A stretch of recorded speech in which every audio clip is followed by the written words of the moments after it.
कहते हैं किसी इंसान में जब कोई बुरी लत लग जाती है तो वो बुरी लत आसानी से नहीं छूटती है। आज की कहानी जो मैं आपको सुनाने जा रहा हूँ, इस कहानी में बिल्कुल ऐसा ही होता है। एक व्यक्ति को खूबसूरत महिलाओं की, खूबसूरत लड़कियों की लत लग गई थी। जब जब वो किसी खूबसूरत महिला या लड़की को देखता था तब उसके पीछे पड़ जाया करता था, और जब तक उस महिला को अपने वश में नहीं कर लेता था तब तक उसका पीछा नहीं छोड़ता था। उस महिला से फिर वो गंदा धंधा कराया करता था, और गंदे धंधे के बाद जो पैसे कमाए जाते थे उस पैसे से ही उस व्यक्ति का खर्च चल रहा था। धीरे धीरे करके वक्त आगे बढ़ रहा था। जैसे साल दर साल आगे बढ़ रहे थे वैसे ही धीरे धीरे उसके रास्ते में यदि कोई व्यक्ति आता था, कोई भी महिला आती थी, कोई पुरुष आता था जो उसके राह में अड़ंगा साबित करता था, तो उसको वो रास्ते से हटा दिया करता था। उसने इस तरह से एक दो नहीं, लगभग 7 लोगों के कत्ल कर दिए थे। और जब इस घटनाक्रम का खुलासा हुआ तो ना केवल पुलिस को बल्कि पूरे शहर को, पूरे प्रदेश को यकीन ही नहीं हुआ कि एक ऑटो ड्राइवर आखिरकार इतने सारे कत्ल कैसे कर सकता है। आज कहानी उसी ऑटो ड्राइवर की है जिसको खूबसूरत महिलाओं की लत लग गई थी।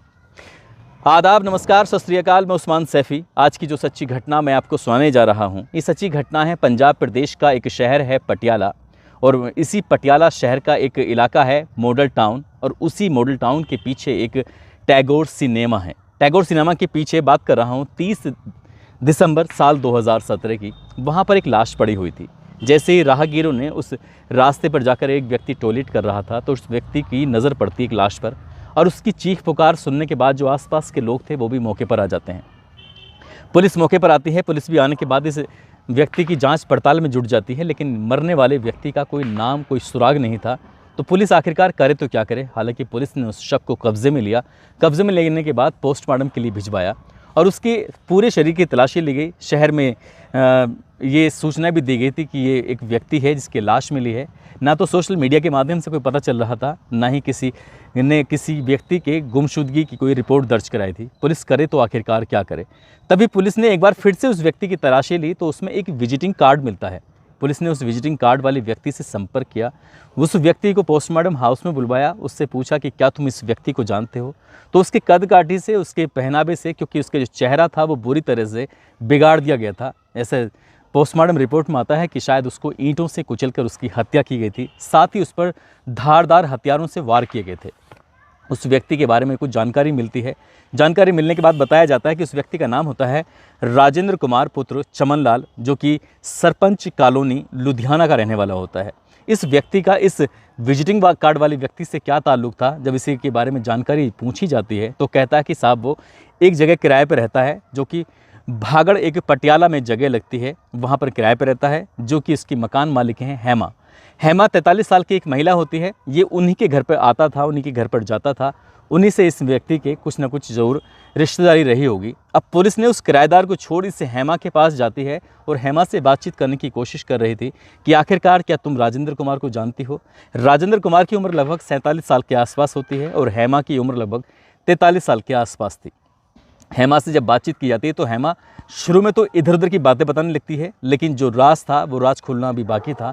जब उससे सख्ती से पूछा जाता है तब वो टूट जाती है और एक नाम लेती है। उसका नाम होता है जगरूप सिंह उर्फ हैप्पी, जो कि पेशे से ऑटो ड्राइवर होता है। और उसका जब नाम लेती है कहती है कि मैंने कल शाम को, यानी कि 29 दिसंबर 2017 की शाम को इन दोनों को साथ देखा था।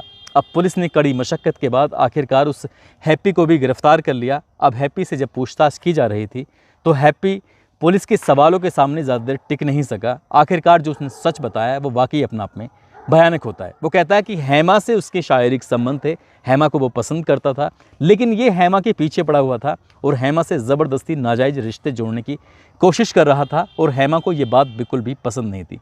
इसलिए हेमा ने कहा कि इससे बातचीत करो, इसे रास्ते से हटाओ, यदि ये रास्ते से ना हटे तो इसे बिल्कुल हमेशा हमेशा के लिए हटा दो।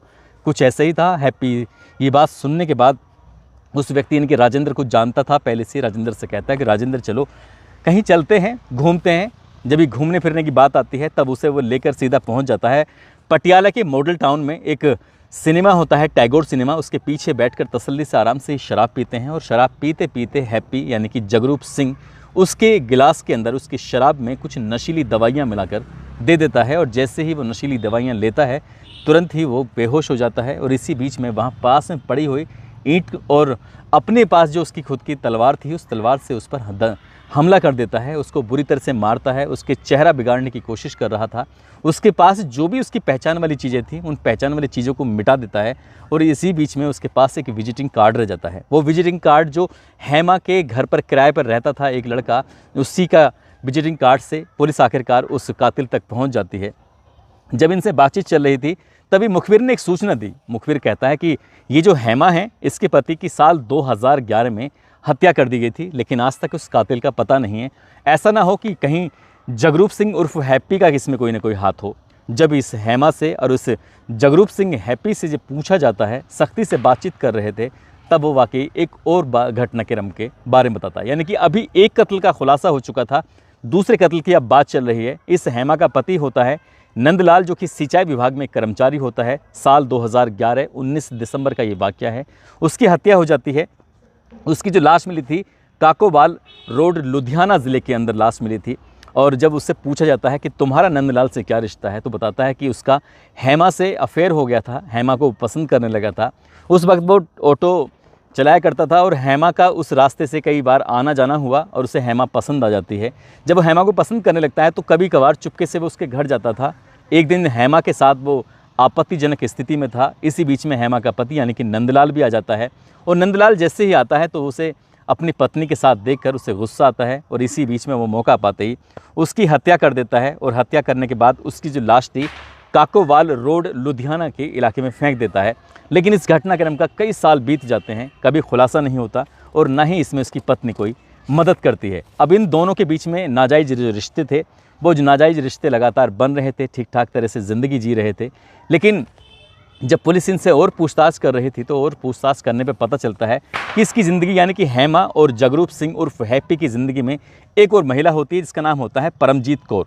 अब परमजीत कौर के बारे में जब बातचीत आती है तो इस महिला से हेमा और जगरूप के बीच में ये एक रोड़ा बनी हुई थी। जब जब ये आपस में मिलने की बात करते थे तब परमजीत कौर इसे रोक लिया करती थी और जब परमजीत कौर इसे रोक लिया करती थी तब उसको ये विरोध करते थे। विरोध करने के बाद मौका पाते ही अप्रैल 2016 में ये परमजीत कौर की हत्या कर देते हैं। यानी कि हेमा ही इसकी हत्या करवा देती है। हेमा कहती है कि ये हमारे प्यार में रोड़ा बन रही है और जब रोड़ा बनने वाली बात आती है तो उसका वो रहने वाली होती है हरियाणा का एक यमुनानगर एक जगह होती है, वहाँ की वो रहने वाली होती है और गांव जस्सोवाल में इसके खेतों में उसकी गला दबाकर हत्या कर दी जाती है। अब इस महिला के बारे में जब पूछा जाता है, उसकी क्राइम हिस्ट्री, उसके बारे में कुछ पड़ताल करने की कोशिश की जाती है तो पता चलता है कि इस महिला के कहने पर एक व्यक्ति की हत्या की जाती है। यानी कि अब तक 3 हत्याएं हो चुकी हैं। चौथी हत्या के बारे में पता चलता है कि इसी परमजीत कौर ने अपने पास उसके एक लड़का आया करता था जिसका नाम अनिल कुमार होता है। अनिल कुमार उसको बार बार परेशान करता था, उसके साथ शारीरिक संबंध बनाने की कोशिश किया करता था और ये बात हैप्पी को यानी कि जगरूप सिंह उर्फ हैप्पी को बहुत ज़्यादा बुरी लगती थी, परेशान करती थी। इसी बीच में परमजीत कौर ने कहा कि क्या तुम इस अनिल कुमार को रास्ते से नहीं हटा सकते थे? तभी उसने मई 2015 में इस व्यक्ति की हत्या कर दी और हत्या भी इतने भयंकर तरीके से की थी कि उसको तलवार से बुरी तरह से काट कर उसके टुकड़े टुकड़े कर करके उसने उसको अटैची में रखा और अटैची में रखने के बाद विकास कॉलोनी में उसकी अटैची को छोड़ देता है। और जब पुलिस उस अटैची को खोलती है तो उसमें एक व्यक्ति की लाश मिलती है जो कि SST नगर का रहने वाला होता है। ये मामला लाहौरी थाने में FIR दर्ज थी, लेकिन इस घटनाक्रम का भी कभी खुलासा नहीं हुआ। लेकिन जब इस हैप्पी से पूछताछ की जा रही थी तब वो एक एक घटनाक्रम के बारे में बड़ी तफसील से बताने की कोशिश कर रहा था। जब पुलिस की जांच और आगे बढ़ती है और पूछती है कि तुमने अपनी ज़िंदगी में कितने कत्ल किए हैं, तब वो एक घटना के बारे में और बताता है और वो घटना होती है अप्रैल 2004 में। दरअसल ये परमजीत कौर से जो मिला था वो अप्रैल 2004 में ही मिला था और परमजीत कौर से इसकी बहुत अच्छी दोस्ती हो जाती है। उसके दोनों के आपस में नाजायज़ रिश्ते बन जाते हैं, संबंध हो जाते हैं। और इस परमजीत कौर का जो पति होता है जिसका नाम कुलदीप सिंह होता है, कुलदीप सिंह भी अपनी पत्नी को उस व्यक्ति यानी कि जगरूप सिंह उर्फ हैप्पी के साथ आपत्तिजनक स्थिति में देख लेता है और इस बात का वो विरोध करता है। जब वो विरोध कर रहा था तब इसी बीच में दोनों मिलकर उस यानी कि कुलदीप सिंह की हत्या कर देते हैं। उसका गला दबाकर उसकी हत्या करने के बाद एक ट्रंक यानी कि संदूक में उसके शव को रखा जाता है और संदूक में शव को रखने के बाद वो अपने ऑटो में उसे रखता है और यमुनानगर की नहर में उस शव को फेंक देता है। लेकिन वो शव मिलता ज़रूर है, लेकिन कई दिन बीतने के बाद तब तक उसका शव पूरी तरह से सड़ जाता है, उसकी कोई पहचान नहीं पड़ती।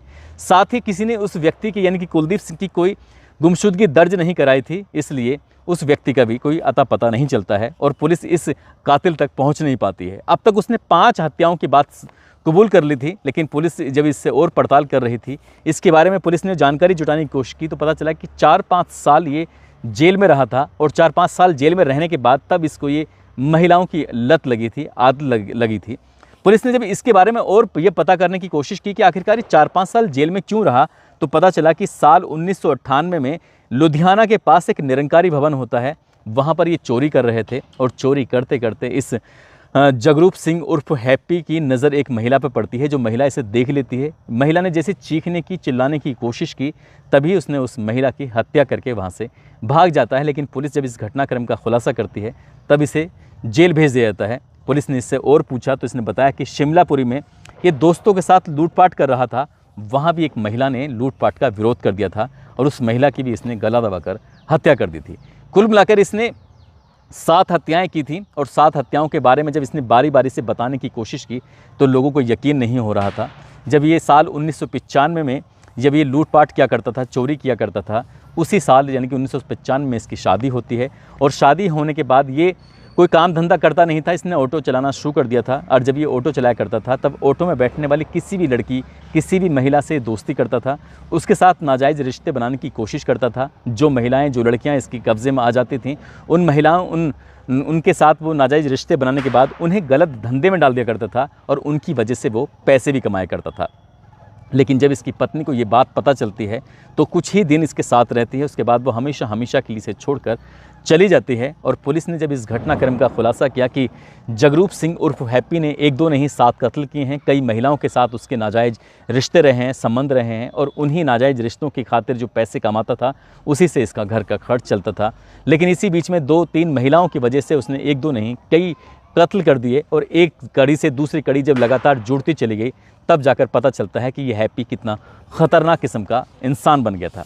दोस्तों, इस पूरे घटनाक्रम को सुनाने का उद्देश्य किसी को परेशान करना नहीं है, किसी का दिल दुखाना नहीं है, बल्कि आपको जागरूक करना है, आपको सचेत करना है। कहते हैं कि क्राइम को कितने भी शातिर तरीके से क्यों ना कर लिया जाए, लेकिन एक ना एक दिन कातिल या क्राइम करने वाला पकड़ा ही जाता है। इस कहानी में भी ऐसा ही होता है। जगरूप सिंह को लग रहा था कि शायद वो कभी पकड़ा नहीं जाएगा, लेकिन एक विजिटिंग कार्ड ने पूरे घटनाक्रम का खुलासा करा दिया। दोस्तों, आज बुलंदशहर के रहने वाले हैं राहुल सक्सेना, जो कि अमर उजाला के ब्यूरो चीफ हैं। आज उनका जन्मदिन है, इनको जन्मदिन की बहुत सारी शुभकामनाएं, बहुत बहुत मुबारकबाद।